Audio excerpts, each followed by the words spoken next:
9 on GB News.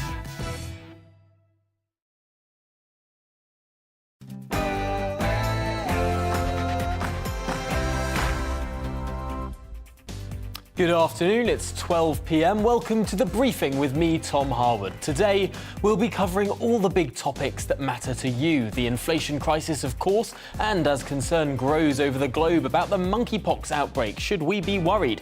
And the war in Ukraine, of course. What is Putin's endgame and what will the world look like in its aftermath? All that to come, but first, here are the headlines at 12 o'clock.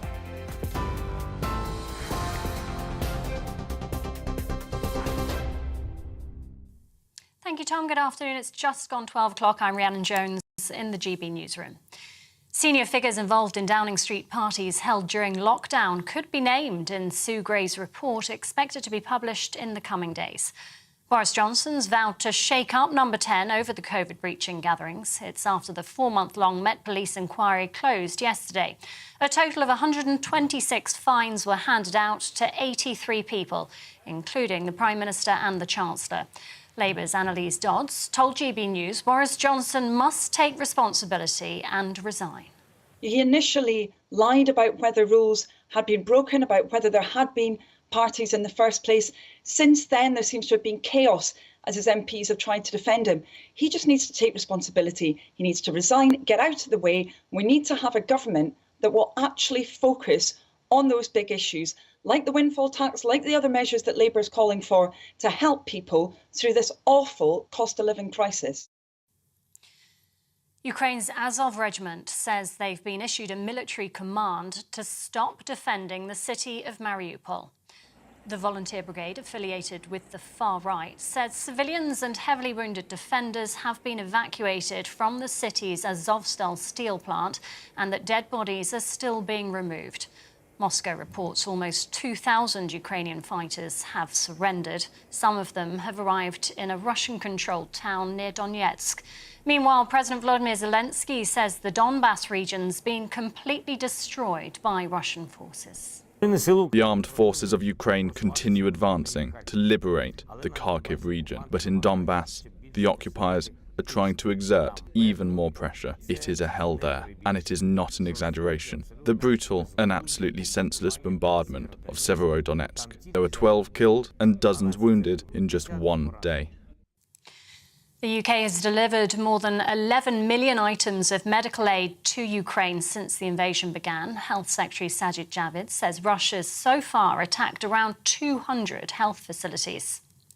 Today that we have delivered over 11 million medical items supporting Ukrainians with life-saving treatments, with new drugs, with intensive care equipment, which has helped save the lives of thousands of Ukrainians. We will continue to provide whatever support that we can to our friends in Ukraine, including this life-saving medical support.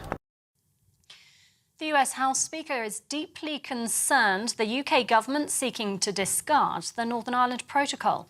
Nancy Pelosi says Congress won't support a free trade agreement with the UK if it undermines the Good Friday Agreement. The Congresswoman said ensuring there's no physical border between Ireland and Northern Ireland is absolutely necessary to uphold peace. The Chancellor and his wife have made the Sunday Times rich list for the first time as Russian billionaires tumble down the rankings. Rishi Sunak and Akshata Murthy have appeared at number 222 on the list with their joint £730 million fortune. The couple's finances have come under scrutiny in recent months. It was estimated Ms Murthy's non-dom status could have saved her £20 million in taxes. The UK's retail sector saw a 1.4% rise in sales in April. That's according to the Office for National Statistics. That follows a drop of 1.2% in March. Sales of alcohol, tobacco and summer clothes drove the increase. That's despite many shops being forced to put their prices up. And 8 new cities have been created as part of the celebrations for the Queen's Platinum Jubilee taking place in 2 weeks' time. The Cabinet Office announced the capital of the Falkland Islands, Stanley, is one of them, alongside Douglas on the Isle of Man, Bangor in Northern Ireland, Dunfermline in Scotland, Wrexham in Wales, and Colchester, Doncaster and Milton Keynes in England. Brexit Minister Jacob Rees-Mogg says the new city status has been awarded on merit of the place and not on its size. If you think of Wales, by being a city, it has a greater position on the world stage. It helps towns that have become cities to have a boost in their reputation, and it helps focus civic pride, that there is something to, I suppose, get your teeth into. This is GB News. We'll bring you more as it happens. Now, though, let's return to Tom with the briefing.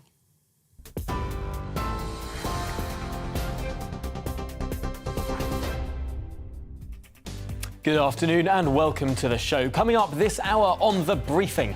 As the cost of living crisis continues to bite across the country, we'll be speaking to a former economic advisor to Boris Johnson on what the government should be doing to help people across the country. And perhaps, just as importantly, what the government shouldn't be doing.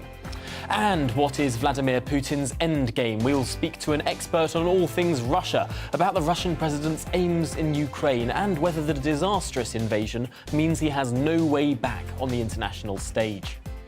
And as new cases of monkeypox have been discovered across Europe, America, Australia and the UK, is it time to be concerned? We'll be speaking to an expert virologist on what the symptoms are and how the UK is buying smallpox vaccines. Give me your political briefing on all of the above. Send in your views and opinions by emailing gbviews@gbnews.uk or tweet me at gbnews.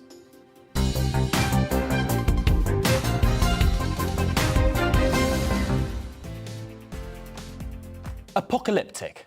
That's how the Governor of the Bank of England described food prices for the world's poor at the start of this week. Inflation is on the rise around the world and people may have to be forced into choosing between eating and heating as bills continue to soar. This comes as the Chancellor, Rishi Sunak, has warned that the next few months will be tough as families face the cost of living crisis. Well, joining me to discuss this and all the causes of inflation and what the solutions may be is the economist Dr. Gerard Lyons. Welcome to the programme. I suppose there's been a bit of debate, a bit of discussion over what has caused this inflation. It's notable that the UK has quite high inflation. Many European countries have quite high inflation, as does the US. But countries like Japan aren't seeing the same sort of inflation that we are in the West. What's the distinction there? Hello, Tom. It's great to be on the show. Well, there are a whole combination of factors. All countries across the globe have been impacted by the consequences of the pandemic, supply chain disruptions, and also by the consequences of the Ukrainian war, which has pushed commodity and food prices higher. But saying that, some countries have been able to keep their domestic inflationary pressures in check. In contrast, here in the UK, and unfortunately in one or two other Western economies, monetary policy has been pretty poor and ineffective over the last year and a half. So if we look at the UK in particular, we have been hit by what's called a supply-side shock, something outside our control. But we have also fed domestic inflationary pressures because last year, the Bank of England, incorrectly, and at the time quite arrogantly, decided that they were going to continue to keep their foot on the accelerator, keep policy rates at record low levels, pump even more money into the economy through quantitative easing, when they should have been tightening when the economy was starting to recover and it was clear inflation was picking up. Now we're in the challenge with the Bank of England having to make up for that lost time, shall we say. But to conclude the answer, when we take it more broadly in terms of the cost of living crisis that's hitting everyone, we have three components: the higher fuel prices outside the UK's control, the rising inflation, which has been fed by those fuel prices, but we've also made it worse for ourselves through ineffective policy. And the third component is higher taxes. So fuel prices, higher inflation, and higher taxes have all combined to hit people pretty hard. That's really interesting there, because of course, ordinarily you'd have thought that a tax rise might be an anti-inflationary measure, but perhaps the way in which it has been done has not seen that come about. I wonder if we're sort of facing a new era of monetary policy now, if there's been a broad understanding that, yes, of course, there have been some international causes, but the way in which we've had record low interest rates and quantitative easing over the last decade and so many of these very loose monetary mechanisms, Is there a recognition now that perhaps some of that might have been a mistake? Well, there's a recognition in the sense that people outside, like myself, clearly can see the problems. I don't think there's a recognition within Threadneedle Street, where the Bank of England is based, or indeed within the Treasury, which is under Chancellor's control. One of the problems we have in the UK is groupthink at the Treasury and within the Bank of England. They see the world in a certain way. They tend to have a pretty pessimistic view always of the UK economy, has to be said. But they have consistently made mistakes in policy. Nothing wrong with making mistakes, but you should own up to them. Beginning of this week, the governor testified to the Treasury Select Committee. I don't want to go into the personalities. One only needs to look at how all the newspapers and the editorials criticised his testimony. It was alarmist. He said that he and the bank could do nothing to control inflation. What we should have is reassuring messages from the Bank of England and indeed from policymakers. The Chancellor the other night gave quite a reassuring speech to the Confederation of British Industry. So now, having heard what they say, it's a question of what do they do, not just at the Bank of England, where it looks likely they will tighten policy, but also in Downing Street and at number 11, where there is scope, I think, to take some measures. The government, of course, has already announced a lot. Some things fed in quickly, other measures feed in this summer, but the scale of the challenge suggests that they are likely to have to, and in my view, should do even more. Now, it's often said that the only way to deal with inflation, there's no easy way to deal with inflation. It's all painful measures, whether it's higher interest rates, in some areas maybe higher taxes, and indeed less public spending.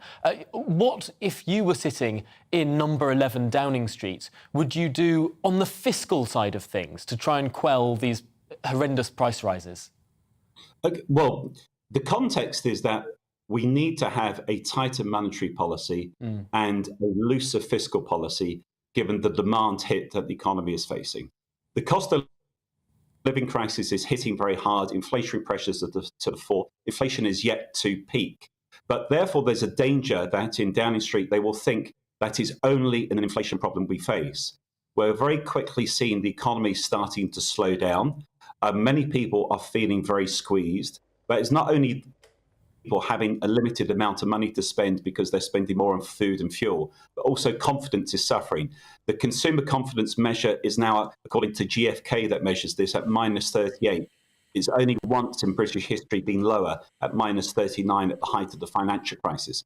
So even those people with the ability to spend may lose confidence. So what we need to see is two things. One, context in terms of putting context around the problem, so that hopefully reassures people, but then taking actions. There needs to be more targeted measures at those in difficulty, those on lower incomes. That means either raising benefits in line with inflation, some tweaks on universal credit without undermining incentives to actually work, to actually give more of a discount either on council tax payments, although many people in difficulty pay not by direct debit, future fuel subsidy, those sorts of measures. But I also think the squeezed middle is being impacted.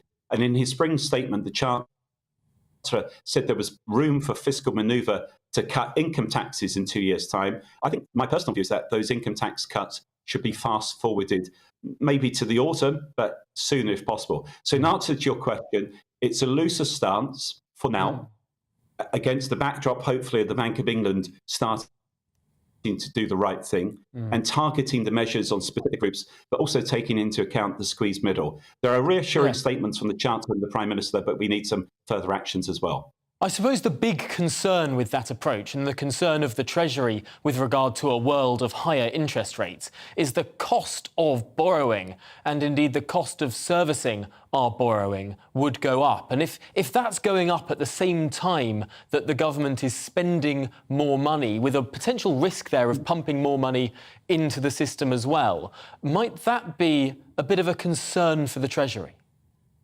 OK, you have to take into account all sorts of factors. There is an important issue here. When the Treasury announced the debt servicing costs, they do it in a way that tends to alarm, because they assume all future interest rate payments are higher. They take into account the payments at the end of the period. These are not payments that are actually necessarily being made on a year-on-year basis. So It's not as though we suddenly start spending more than the education and health budgets combined and stuff like that. Health budget is very high. But the point is that it's often presented in an alarmist way. But coming back to your point, yes, undoubtedly, interest rate payments will be higher. But we've had a very distorted picture, which comes back to one of your earlier questions, Tom, about why we have inflation so much higher in the UK.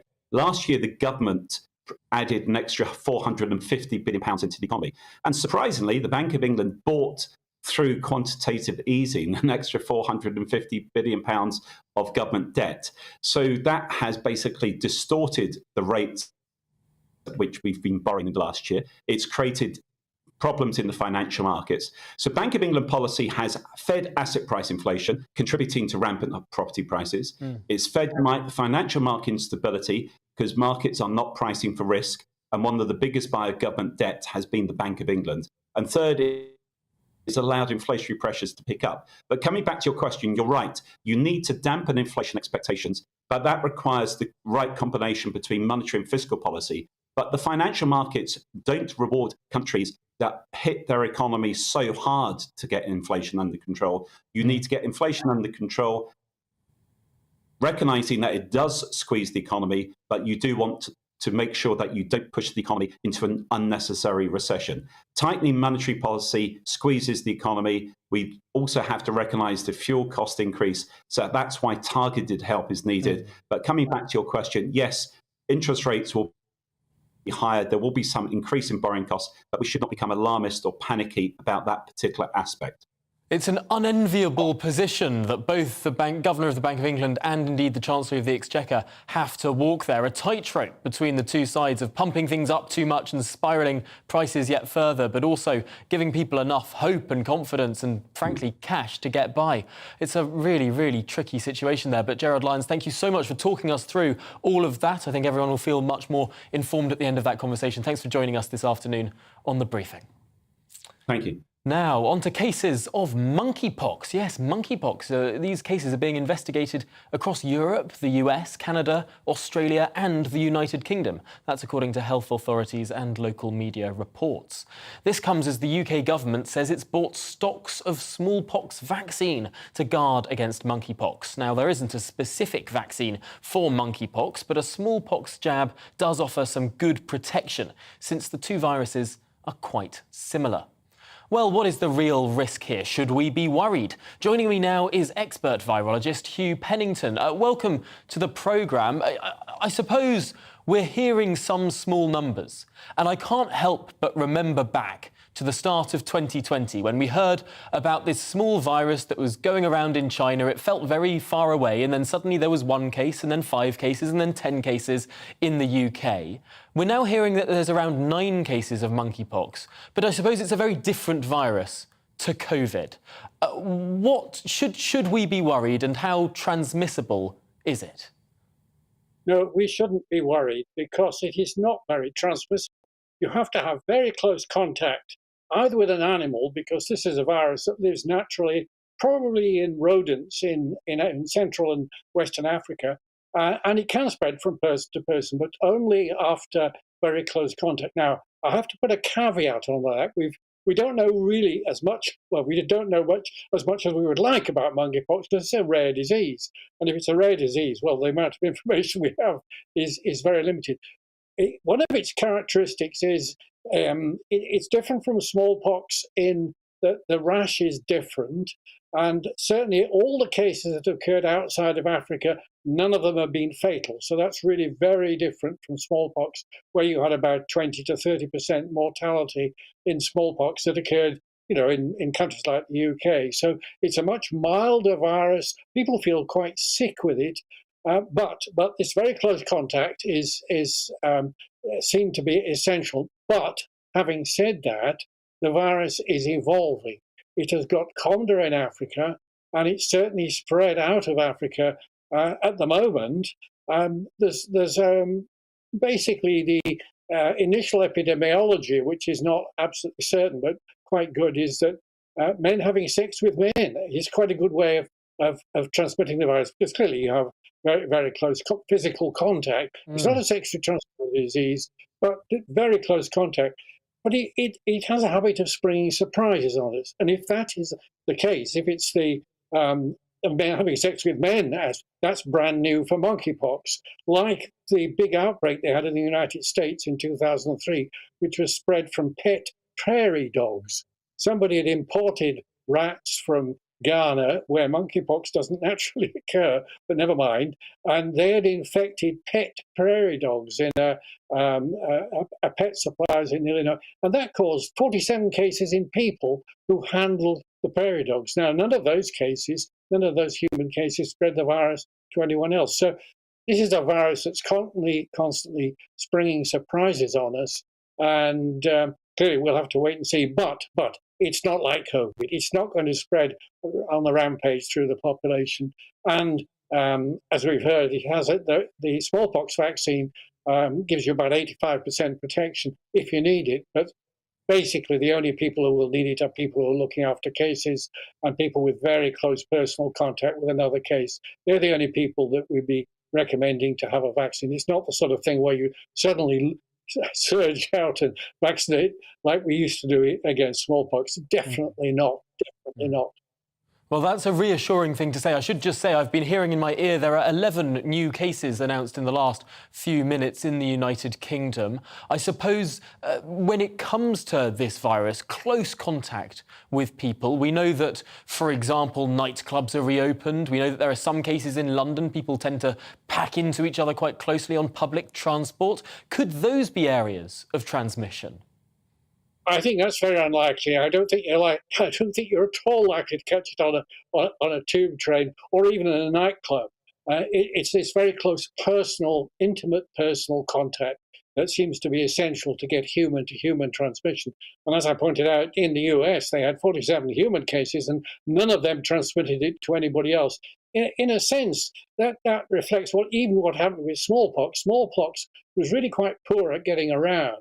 You had to have special circumstances to catch the virus and so on, prolonged contact. So I don't think people should be worried about going on the tube or going to nightclubs at all. They're not at risk. It's this very close, intimate personal contact over a period of time that seems to be essential for the virus to be transmitted.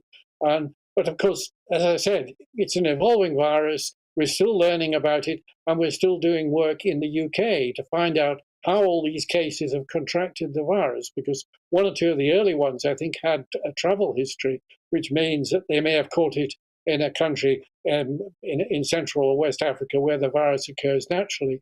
But most of the cases in the UK haven't had that travel history. So the epidemiologists will be going down, asking them all sorts of questions about their contacts. And sometimes, even with smallpox, we never found out how a case had contracted the virus. Sometimes, the information just wasn't there, somebody had forgotten, or there was some subtle way of transmission that we didn't understand. But I think for monkeypox, it's not like COVID. I think that's the most important message I can give. It is not like COVID. It's not going to spread on the wind like COVID. You're not going to catch it in a nightclub, and you're not going to catch it on the tube.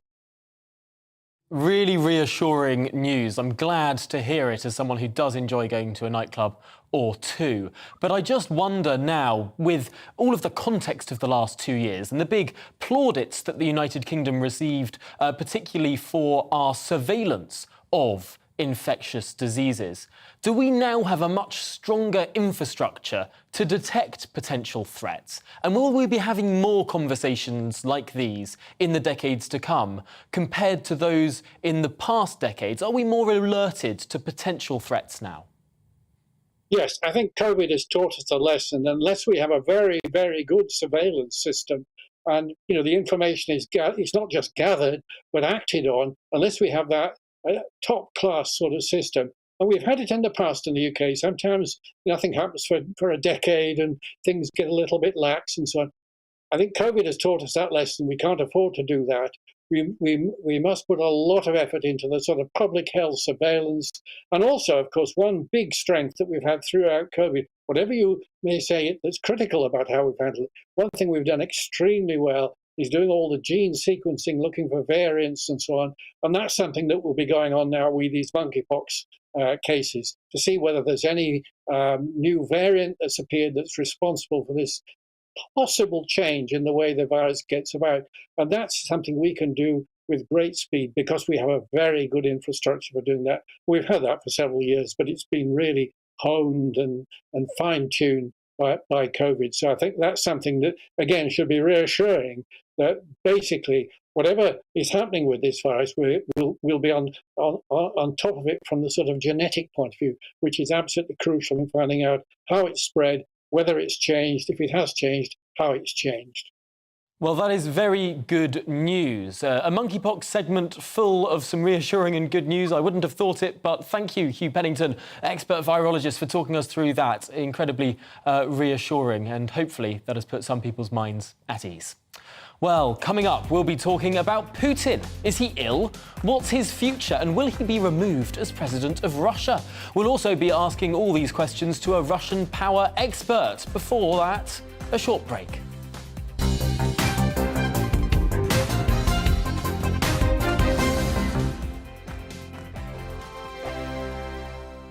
Every morning from 6 o'clock, we'll wake you up with GB News Breakfast with all the stories you didn't know from the night before. So whether it's serious news, entertainment, or your own views from all over our great nation, we're here to kick off your day with a smile. The national media should be reflecting and reporting what's happening here. You will notice the northwestern accents.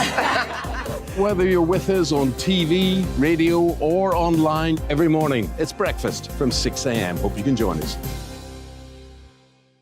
On radio, they call it the drive time slot, 4 p.m. until 6 p.m. as listeners head home. It's that part of the schedule when the dust of the day's events begin to clarify, and we try to make sense of it for you. Brazier is drive time for radio and TV. It's fast, it's punchy, it's opinionated, there's a Brazier angle and a little bit of levity. That's the question. That's two questions, actually. That's Brazier, Monday to Thursday, 4 till 6 on GB News. Hello, I'm Michelle Jubilee, and you can join me every weekday 6 till 7 on Jubes and Kerr. Me and my panel will get stuck right into the day's events, and I can tell you, in fact, I can warn you, expect some robust debate, some strong opinions and perspectives from both sides of the fence. It's about you at home as well. I love to read out all of your comments, or at least as many as I can. So join me, Michelle Jubilee, Monday to Friday, 6 till 7 on Jubes and Kerr. I'm Dan Wootton. Join me Monday to Thursday from 9 to 11 for the feistiest and most fun news debate on TV, where free speech reigns. I'll bring you a sharp take on the day's biggest stories, bombshell newsmaker interviews, and A-list guests. And I guarantee you, no spin, no bias, no censorship, and no reason to go to bed. That's Dan Wootton tonight, Monday to Thursdays from 9 on GB News.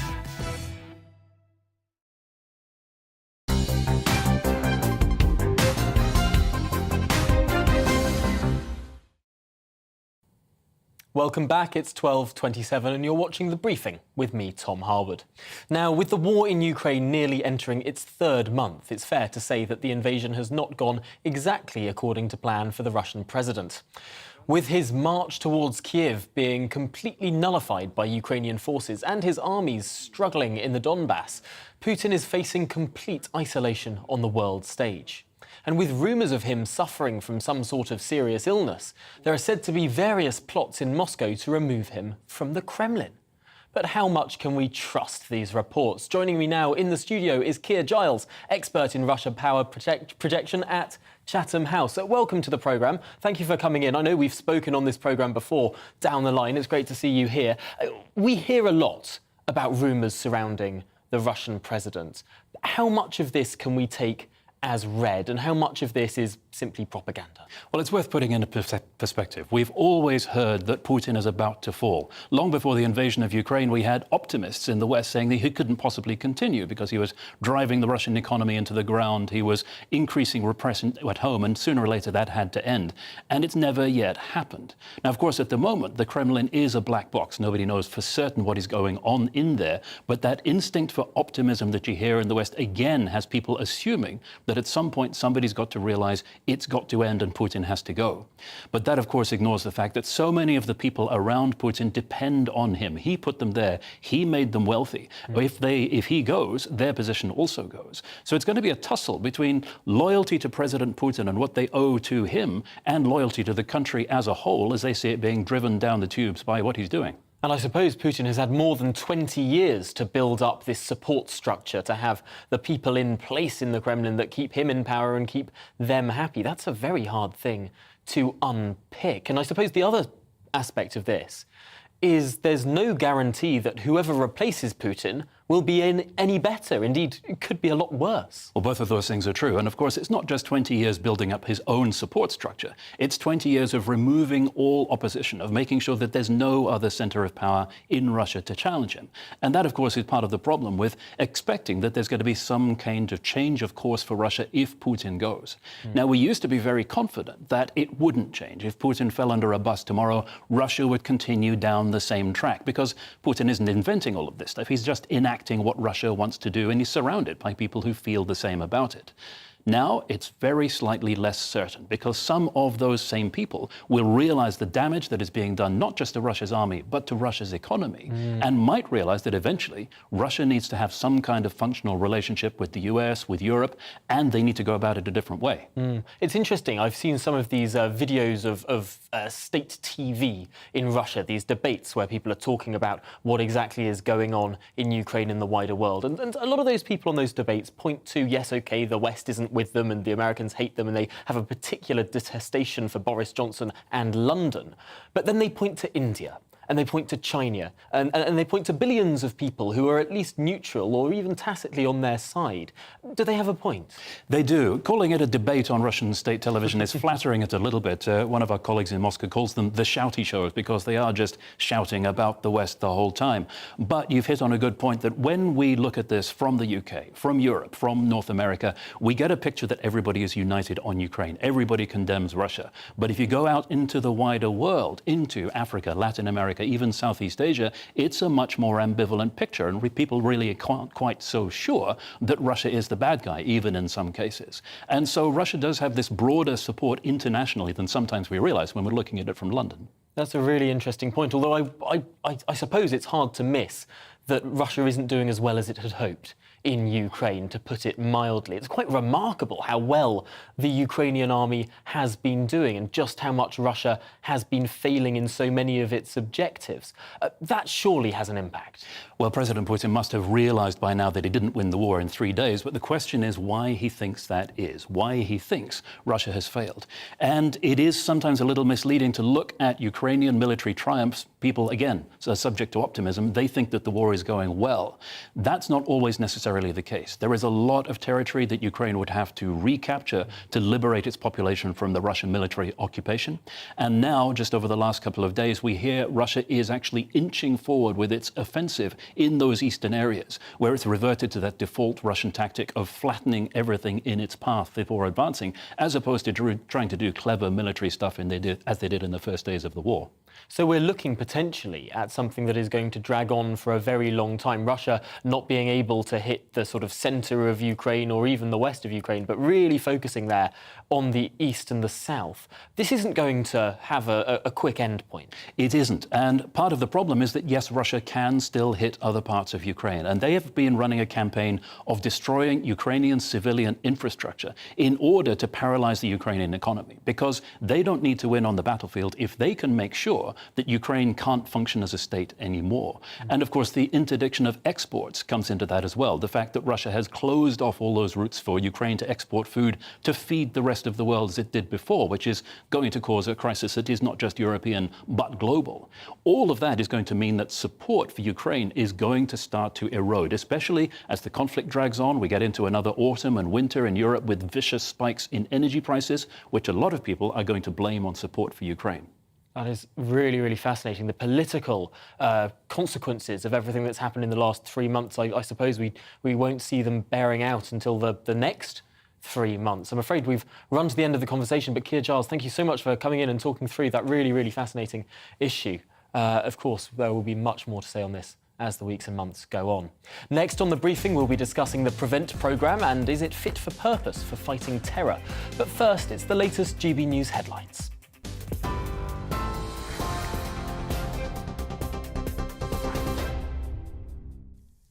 It's 12:34. I'm Rhiannon Jones in the GB newsroom.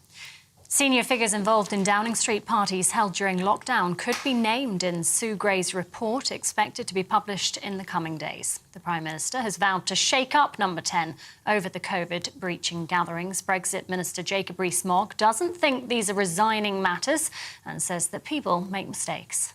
The rules were as they were, but looking back at it, and I think this is a very important part for the inquiry to play, we need to think whether those laws that stop people comforting the dying were ever right. And I hope the inquiry will look at that in case we ever have another pandemic. How proportionate were the rules and how far should the state go in controlling what people do? Ukraine's Azov regiment says they've been issued a military command to stop defending the city of Mariupol. The volunteer brigade, affiliated with the far right, says civilians and heavily wounded defenders have been evacuated from the city's Azovstal steel plant and that dead bodies are still being removed.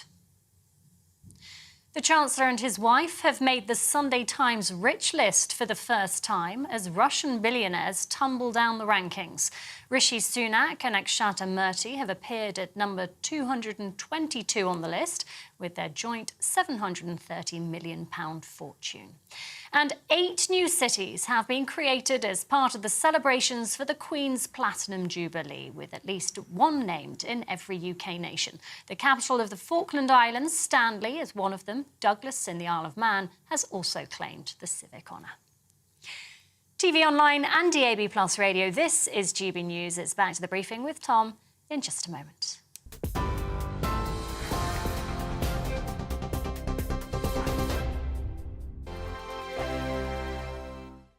Every morning from 6 o'clock, we'll wake you up with GB News Breakfast with all the stories you didn't know from the night before. So whether it's serious news, entertainment, or your own views from all over our great nation, we're here to kick off your day with a smile. The national media should be reflecting and reporting what's happening here. You will notice the northwestern accents. Whether you're with us on TV, radio, or online, every morning, it's breakfast from 6 a.m. Hope you can join us. On radio, they call it the drive time slot, 4 p.m. until 6 p.m. as listeners head home. It's that part of the schedule when the dust of the day's events begin to clarify, and we try to make sense of it for you. Brazier is drive time for radio and TV. It's fast, it's punchy, it's opinionated, there's a Brazier angle and a little bit of levity. That's the question. That's 2 questions, actually. That's Brazier, Monday to Thursday, 4 till 6 on GB News. Hello, I'm Michelle Jubilee, and you can join me every weekday 6 till 7 on Jubes and Kerr. Me and my panel will get stuck right into the day's events, and I can tell you, in fact, I can warn you, expect some robust debate, some strong opinions and perspectives from both sides of the fence. It's about you at home as well. I love to read out all of your comments, or at least as many as I can. So join me, Michelle Jubilee, Monday to Friday, 6 till 7 on Jubes and Kerr.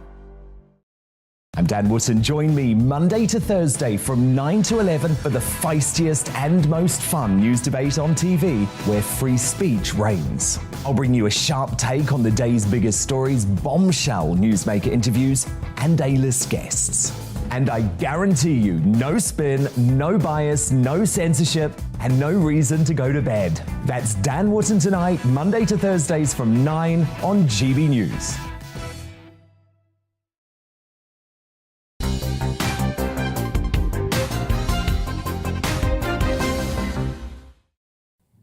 Welcome back to the briefing. We're going to head to Westminster now and show some pictures where Jamie Oliver is campaigning for a government obesity strategy. Of course, the government has paused parts of its obesity strategy, particularly, for example, pausing the idea of banning buy one, get one free offers on food. Now, many people would ask, why on earth was the government even considering banning buy one, get one free offers on food that just happened to be high in fat, sugar or salt at a time of a cost of living crisis. But apparently Jamie Oliver really does want to see those sort of offers banned. He wants to take choices away from individuals, although I suppose he would say it would all be for the greater good, just in the same way that he took away the turkey Twizzlers from my generation of school children about 2 decades ago. Very, very miserly of him. But Jamie Oliver speaking there to a small gathering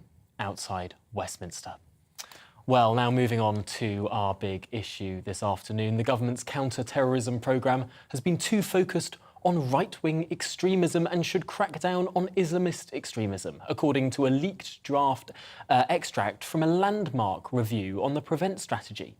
In one particularly provocative recommendation, which has been seen by media sources, the review claims there has been a double standard approach to tackling different forms of extremism, with individuals targeted for expressing mainstream right-wing views because the definition of neo-Nazism has been expanded too widely, while the focus on Islamist extremism has been too narrow. Well, that's according to that report.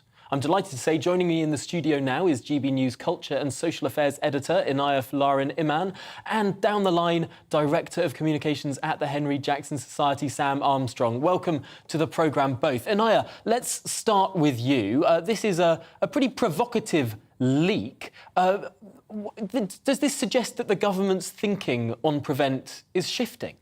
Well, I think it is possibly so. We've had a number of terror offences in the last few years. You know, we had Ali Harbour Ali with the murder of Sir David Amos, Usman Khan, Raira, Sardallah and many others. One of the striking things that came out after that was the fact that many of those people were known to Prevent, and we heard the usual statements from officials saying that it's been a missed opportunity and lessons learned. But there has been a worry.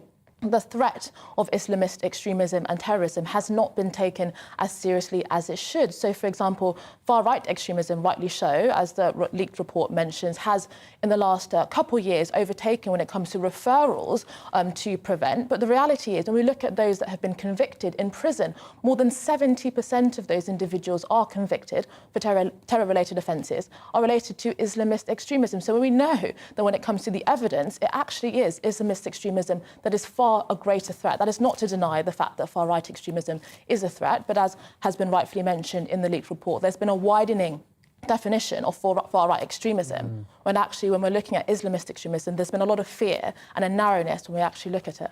That's an interesting distinction. Of course, I suppose we do need to point out that there have been terrorist incidents in this country and in other countries of far-right terrorism, but I suppose those numbers are just very different by comparison. Let's bring in Sam Armstrong now. I know you've written about Prevent on a number of occasions. This is a programme that has come under criticism from, quite frankly, both ends of the political spectrum.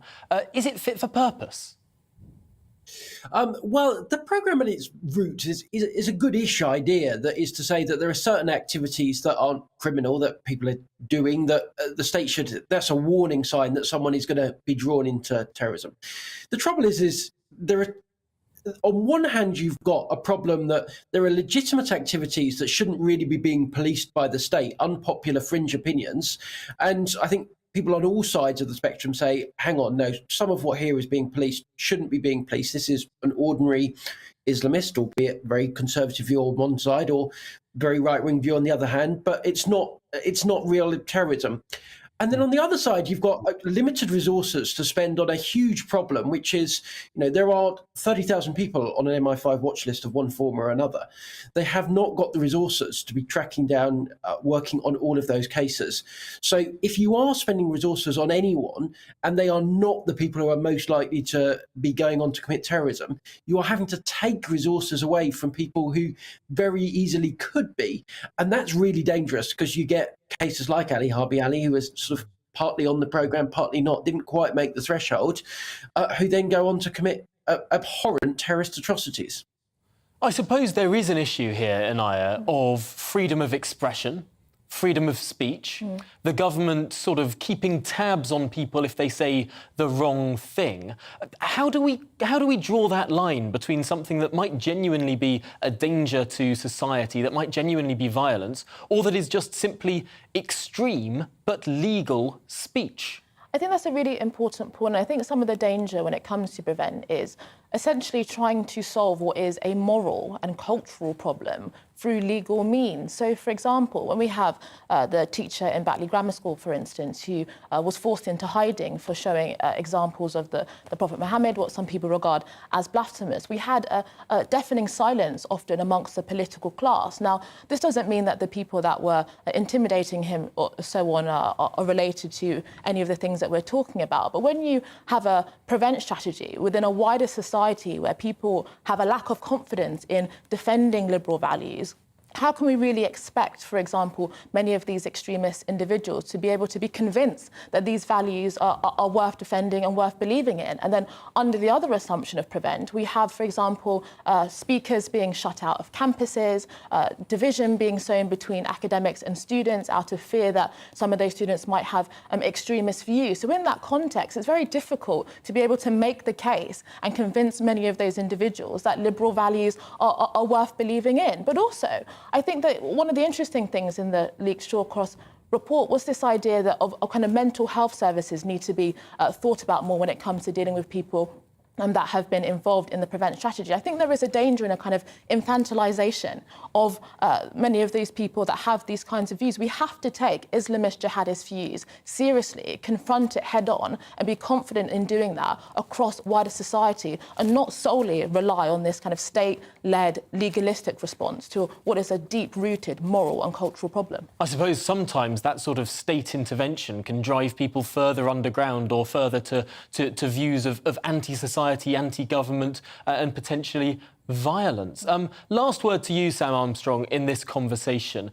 We've spoken about the free expression worries and the idea that sort of government as a whole might sometimes make the situation worse rather than better. What can society do to try and help out here, given that sometimes we know the state will fail? Yeah, well, with Islamist terrorism, which, look, let's be clear, as Inai rightly says, makes up at least 90% of the threat, according to MI5, we have a wider problem in society that extreme but legal ideas are being tolerated, and dangerous rhetoric that at times has bordered onto criminal and unacceptable. We've had imams in this country recently convicted for some sermons, are being tolerated in, I'm afraid, slightly too large a proportion of mosques in this country. And I think all Brits and British Muslims in particular have an obligation to call out that kind of dangerous rhetoric where they hear it being preached and spread inside British towns and cities. Armstrong and Inaya Falarin Imam, thank you so much for joining me on this discussion. Really, really interesting stuff there. Thanks for making it so entertaining and indeed so enlightening for everyone listening.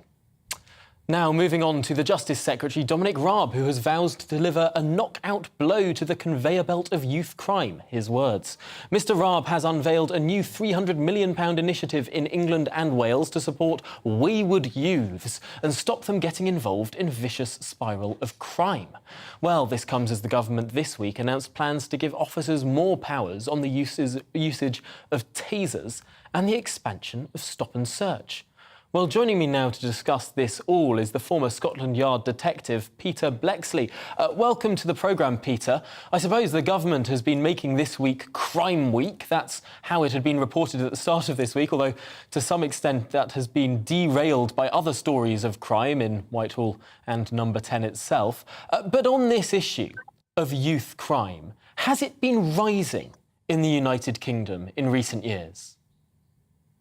Sadly, we have a tide of teenage blood which is flowing through the streets of our cities, and something drastic needs to be done. But in order to tackle this tragedy effectively and comprehensively, it needs joined up thinking. It needs many, many partners to come together to form a coalition of ideas and organisations, because simply increasing the stop and search powers under Section 60 and other piecemeal measures like that are not really going to tackle the very root of the problem. That's interesting because, of course, the root is one thing and potentially a longer-term solution. But in the short term, might something like stop and search have a positive impact for the safety of communities? Well, Priti Patel, the Home Secretary, this week focused on Section 60 with regards to stop and search. And that essentially is an emergency power. And it is so often brought about when, for example, a young person is murdered, say they are stabbed, and it's believed to be related to gang violence. So Section 60 enables police to stop and search within a designated area without having any justification or reasonable suspicion. And that's done for two reasons. Number one, to send out a clear message to any other gang or gang members in that area that the police are there and they are there in numbers. And secondly, it's done with a view to trying to reassure that community that's been so dreadfully affected by such a crime that the police are there for them as well. The level of authority has been reduced, so an officer of a lower rank, say a sergeant now, could impose a Section 60. And Priti Patel will have done this after consultation with the police, who doubtlessly will have requested it. It's interesting to see because sometimes the police have been coming up against political pressure. Indeed, policing protests has been very controversial for the police recently. And of course, 2 years ago, there was the Black Lives Matter movement, which made its way to our shores, suggesting that something like stop and search was being done disproportionately to people of colour. In your view, is there a legitimate point there? I believe we might have just lost Detective Peter Blexley. Well, we will head on to our next topic now, because the SNP's defence policy for an independent Scotland appeared in disarray after the party's spokesman said the country could still host the nuclear deterrent. Well, Nicola Sturgeon said earlier this month that it was her expectation and hope that Trident would be removed from the Clyde in the first Parliament after an independence vote, splitting the United Kingdom. However, the SNP MP Stuart MacDonald contradicted this and said an independent Scotland could host nuclear weapons for years to come. His comments followed a row over the First Minister saying membership of the NATO nuclear alliance would be a cornerstone of Scotland's defence in a speech in Washington, D.C. on Monday. But Sturgeon failed to tell her American audience that it was also SNP policy to remove Trident from Faslane, potentially disarming one of NATO's 3 nuclear powers. Well, joining me now to discuss this all is Lieutenant Colonel Stuart Crawford. Lieutenant, I should say, I'm not an American. He was a former army officer and also the former SNP defence spokesman. Welcome to the programme. Have people misunderstood what NATO is all about and the fact that NATO countries, by definition as members, can host nuclear weapons if a nuclear power asks that of them? Hi, Tom, and thanks for having me back on again. I think we should preface everything by saying that defence has never been the SNP's strongest suit, and the party membership has always been uncomfortable with the topic.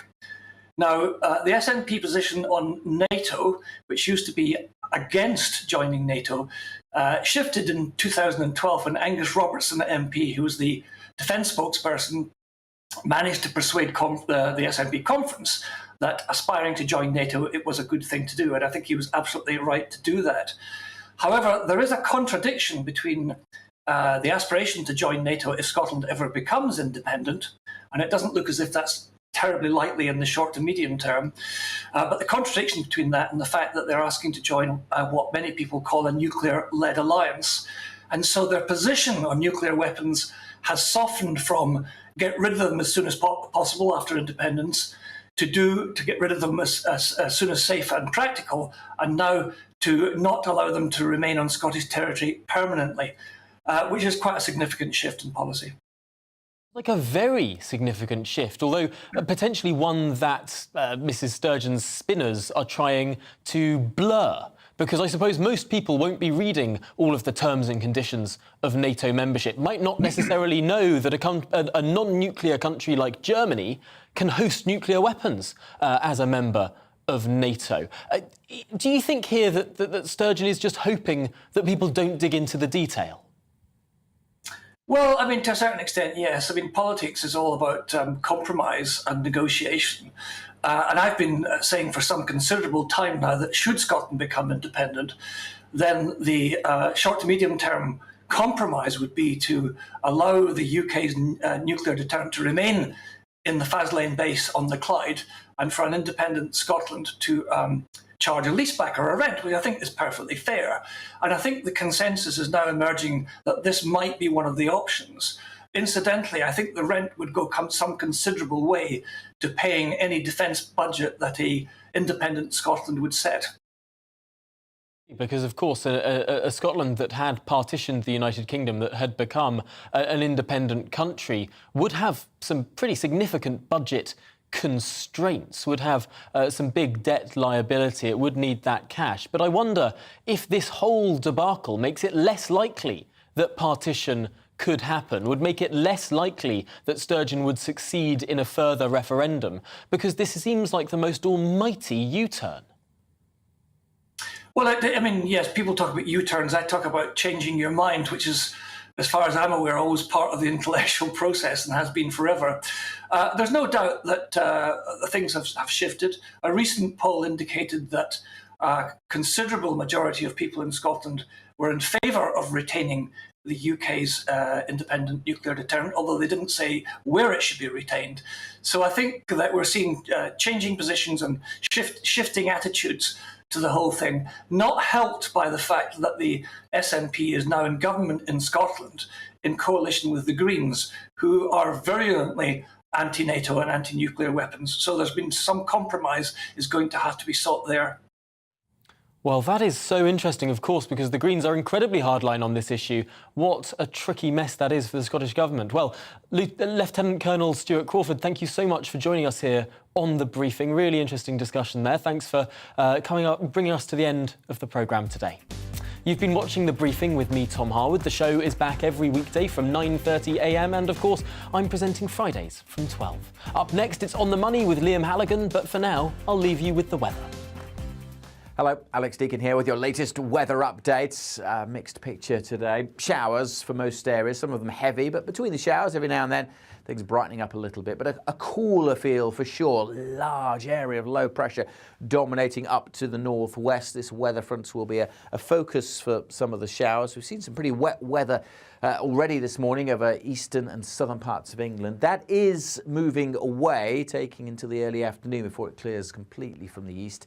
Then dry for a time before the showers get going. And most areas seeing those showers, particularly across Northern Ireland and western parts of Scotland, where it all will be pretty wet. Some heavy showers possible, even the odd rumble of thunder can't be ruled out. But between the downpours, it will brighten up at times, but it doesn't